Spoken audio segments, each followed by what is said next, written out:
Hello and welcome to the Limitless Podcast. So glad to be with you today. Things are a little bit chaotic in the Heron family. We are 4 or 5 days away from the trucks coming to pick up the big items for the move back home.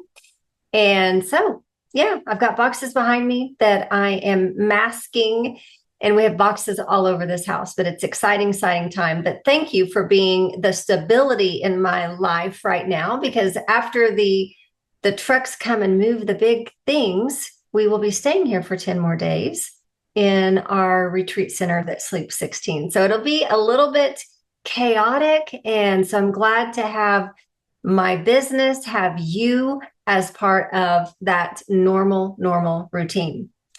Oh my goodness. I am creating something so super powerful right now and cannot wait to share that with you. But leading up to that, I want to talk to you today about a topic that has obviously near and dear to my heart. If you know my story, with my marriage, we are living a married life from a conscious perspective. And I want to go into really what that looks like, because most of us are running our entire lives, including our marriage, unaware. So we're unconscious of the way that we are running in our marriage, the things that happen in our marriage. We're not even aware of the patterns that keep repeating. You may be aware of certain things that continue to happen over and over, the same argument, the same struggle. Maybe you sit in silence when you want to make that connection, that eye contact connection when you're having conversation. Those are some of the repeated patterns that happen in marriage over time. Let's talk about creating a conscious marriage, the beginnings of creating that conscious marriage and what that really looks like. So first and foremost, I want you to understand that my husband and I, this is new for us. This is not something that we started our marriage that way. We had run our marriage just believing it's that happily ever after. It's loving each other so totally and completely that happiness, that limerence that you experience in the first years of marriage will continue forever. And it just doesn't happen.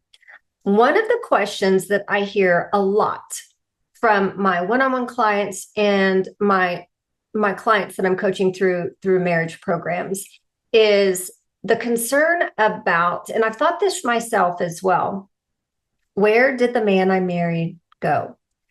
And that was a question that I asked myself because the man that I married was always so attentive. The man that I married in the beginning was always present. The man that I married in the beginning was my best friend. We had so many things that we did on the regular, riding bicycles, going on long walks, taking trips, etc.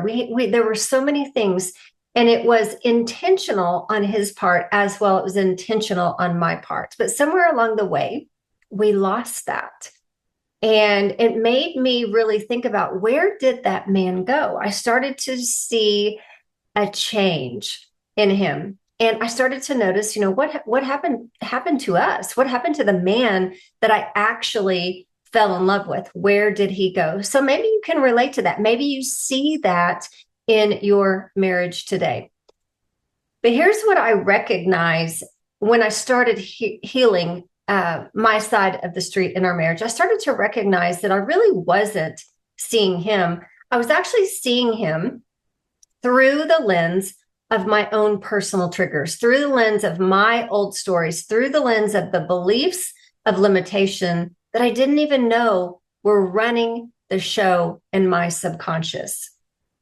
That, my friend, is living from an unconscious place of not even being aware of what's going on. Now, I want you to know that this is how we are. We're not taught to live from a conscious perspective. I want to teach you that, because when you are aware of how to live your life from a conscious perspective, everything changes. The lens through which you start to view your entire life begins to completely change. Now, when you're living in an unconscious marriage, I want you to understand that your subconscious mind is always running the narrative. It's always running the narrative. We're just not aware of it. And if the story that we are carrying inside of us about our spouse is he doesn't care, and the way that showed up for me is I'm not appreciated. I just didn't feel appreciated. I just didn't feel important. He doesn't see me is another way. I'm not seen, I'm not heard. But most importantly, I think that the thing that really played a huge role for us was I felt like he just didn't love me. Some of his actions that were there in the beginning were not showing up mid-marriage or even in our later years. And then no matter what he does, we filter it through that belief. We filter it through that belief. It's almost like we're taking a scorecard of all of the wrongdoings, and they're really based on those old stories that we have been playing out, those stories of what we believe about him. He doesn't appreciate me. I'm not important to him. He doesn't see me. He doesn't hear me. He doesn't love me, whatever that is. And then that scorecard keeps getting bigger and bigger and bigger. We start to add tallies to that scorecard. Every time we go, see, there he is again. He really doesn't love me. What am I doing in this marriage? I'm really not important to him. He doesn't appreciate me. And so we make those tallies on that scorecard that prove to us the truth of our limited belief, the truth of our old wound. Now, I do want you to know it does feel very real. It does feel very real because we've lived that for years and years and years. And it feels like, it feels to us that it is true. But I want you to understand that what is running the show is actually in your subconscious mind, the unconscious, the unawareness. That's really what's running the show. And if we are operating from that space on a consistent basis with our husband, if he forgets to take out the trash, it becomes proof. Yep, tally mark. It becomes proof he doesn't care. If he's quiet after he comes home from work, it's proof. See, I'm not important. And we just start adding up those tallies. And as we add up those tally marks, that dang resentment just builds up. Becomes a fire within us that causes so much anger. And that anger, when the next fight happens, actually will create an explosion. Those times when you don't even recognize what just came out of my mouth. Those times when a couple of days later, you're like, so sorry for what came out, because at the moment it just came out. You couldn't actually control it. It was just everything built up inside you was coming out in an explosive way. That's what happens as we make those tally marks. That's what happens over time is we build up so much resentment that it causes anger and bitterness within us. And any slight argument, any slight thing that he does will finally cause the dam to break. And the floodgates come out with all of that we have been storing within our body. All of it. And most of the time, all of the time, you guys, I want you to know that didn't start in your marriage. These are wounds from our childhood. I actually, and you know this, those wounds actually started from the very beginning of your life. They were passed on to you. They were brought into your life through your ancestors, not by their fault, because it was taught to them and they didn't know that there was another side, another way to look at things from a conscious perspective. No one was taught that. But what I want you to understand is those beliefs that we come in at birth, they become proof of a wound in our childhood. They become proof of a wound for the future. So what we're playing out in our life are those wounds from childhood that are playing out in our life. We are living those out in our marriage because we are here to heal them. We're here to heal them. Marriage is one of the biggest ways to be triggered. They're the biggest ways to be triggered. Those wounds from childhood don't just disappear in your adulthood. They come with you. They actually come with you. And they will continue in every single area of your life until you actually make the conscious choice to start working through them. The marriage is where it shows up the loudest, completely the loudest. So let's reframe this for just a second.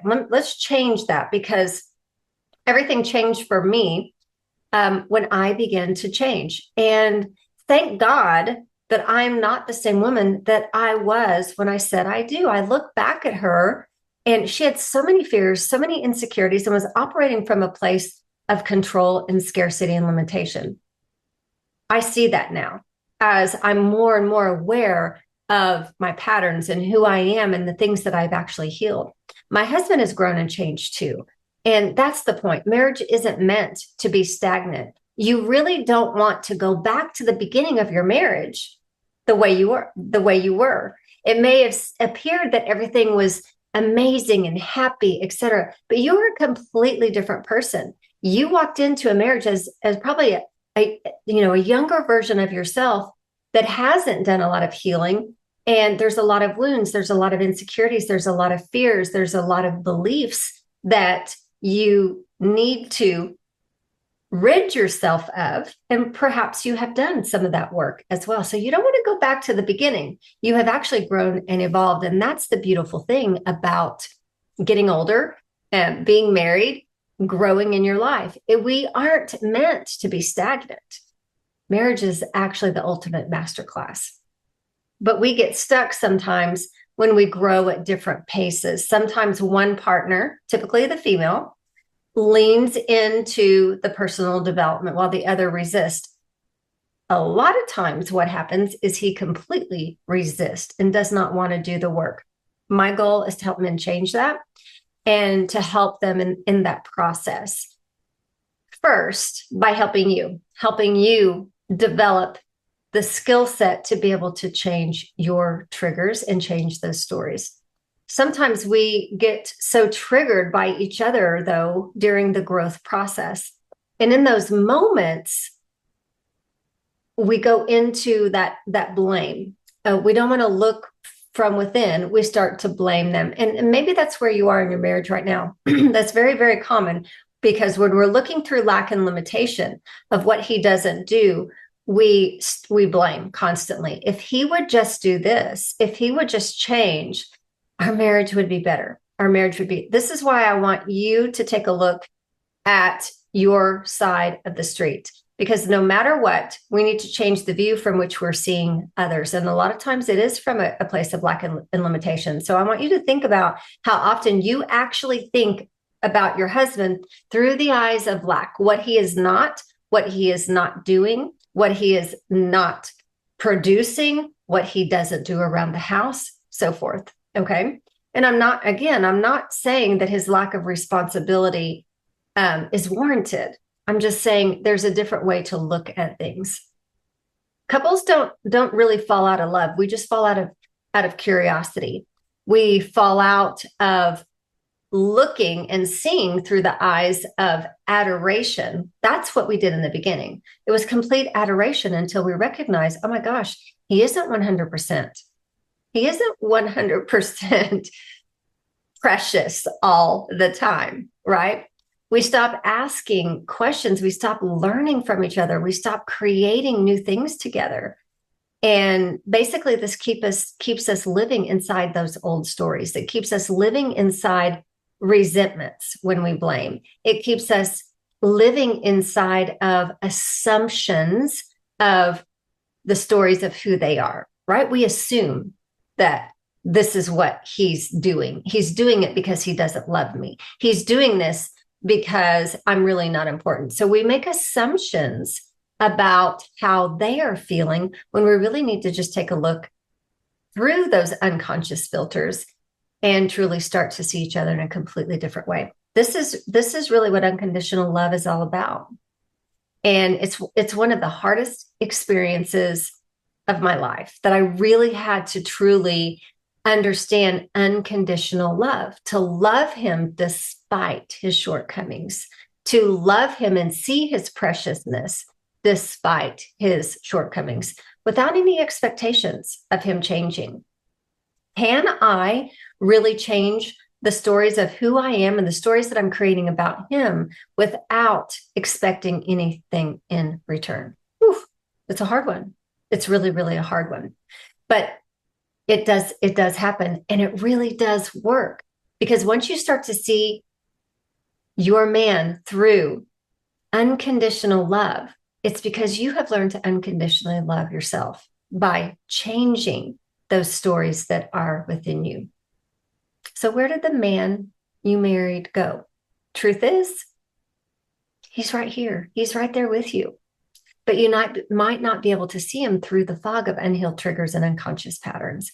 And this is an invitation that I'm inviting you to join me in developing a conscious life, a conscious marriage, consciousness financially, consciousness in your business, being aware of those stories that play out over and over. One of my favorite quotes, and I've said this multiple times, Carl Jung says, until you make the conscious unconscious, it will direct your life and you will call it fate. And what I want you to know about that is where you are in your marriage right now does not have to be fate. It doesn't. You can take complete power over that. You have the power within you. You do have the power within you. A conscious marriage does not mean it's perfect. I will be the first one to tell you, we just had some triggers last weekend. We have lots of stuff going on in our life right now. The move, the renovation, our daughter's marriage, just lots of things that are happening, and tension is really high. And so we were primed and ready for a little bit of tenseness in our marriage. And I got triggered. And he got triggered back, and we got into a discussion that we haven't had in many, many years. And we had to finally go, wait a minute, let's pull back here. Let's pull back here. Things are very tense. We're not seeing each other. We don't feel heard. These are old wounds. Let's talk this out. And we were really able to talk it out in a very calm way, share our side of the story, clean the street, and walk away and come back as each of us, the whole person that we are without those stories, into that beautiful union of our marriage. And that's really what we want. We want two whole humans. And he has learned from me, from the work that I've done. One of the greatest things that my husband has ever said to me is, baby, you're so inspirational. Like all the work that you've done, I want to be a better person. I want to be a better person. And you know why that is? Because I see him completely now. As before, I wasn't seeing him completely. I was seeing him through a set of lenses that said he is not this, because those were my lens. That was my lens as well. So it's not perfect. You will still get triggered. You will still argue, but it means that you are aware of the stories inside you and you can take responsibility for them instead of projecting them onto your spouse, and reconciling that very, very quickly. It also means that little inner child within you that has the wound of I'm not enough, I'm not safe, I'm not important, I'm not loved. You can stop expecting your spouse to actually fix that. That's really what we're doing on an unconscious level, is we're believing that our spouse is the one to be that Prince Charming that completes us. And the completion part is we believe that he's going to fulfill those needs, those wounds that we believed we didn't get as a child. Sit on that for a second. Oh, right? Yes. So healing that side of you changes the heaviness, the weight on his shoulders to provide what we did not receive. The only person that can provide that for us is ourselves. It's ourselves. And I have women that say, but Deanna, why am I in love? You are in love because the person that you're with causes you to feel love within you. And the person that you're with is the partner that's here to help you heal those inner child wounds, not fulfill them. That comes from us. That comes from God, the beloved, almighty, universe, whatever you call the creator of all things. That's where that comes from. but it's learning to fully accept the sovereignty and the divineness of who you are. So for me, when I began to do this work and to really do the subconscious reprogramming and inner child healing, I learned how to not only regulate my nervous system to where I could actually receive love, because the love that I was wanting to receive, I was so bound up with resentment. I was actually protecting myself and keeping me from the love that I desired. But as I healed all that, I began to see my husband very differently. And the man that I thought that I lost was right there all along. I just couldn't see him. I couldn't see him through the lens of those unhealed stories. So the spark is not lost. It's just buried. It's buried under old stories. It's buried under resentment. It's buried in the over time where we didn't use our voice and speak up because we were afraid what was going to happen on the other side. And these things will keep you stuck in the same loops playing over and over and over. So the moment that you make the decision to live on a more conscious level, become aware of what is my part, is the moment everything begins to change. Connection is there for you. Intimacy is there for you, and love can come alive again. So I want to invite you to my 3-day workshop. I'm diving in deep to resentment and what that does within you, what that does within your marriage, and how we can heal that resentment and begin the path to a more conscious marriage, a more conscious life. Join me 3 days together. It's going to be super impactful. I am sharing some of my secrets that I only share with my one-on-one clients. I want you to feel better in your marriage. I know what it's like to feel that heaviness, but I also know what it's like to have a joyful marriage on the other side of that. And I want that for you. The link is in the bio. Join me. Save your seat now. This is going to be so super impactful, and it will be life-changing. If you know someone who's going through struggles in their marriage, or any of your friends, invite them to be a part of this workshop. All of us need this work at some point. We all need it.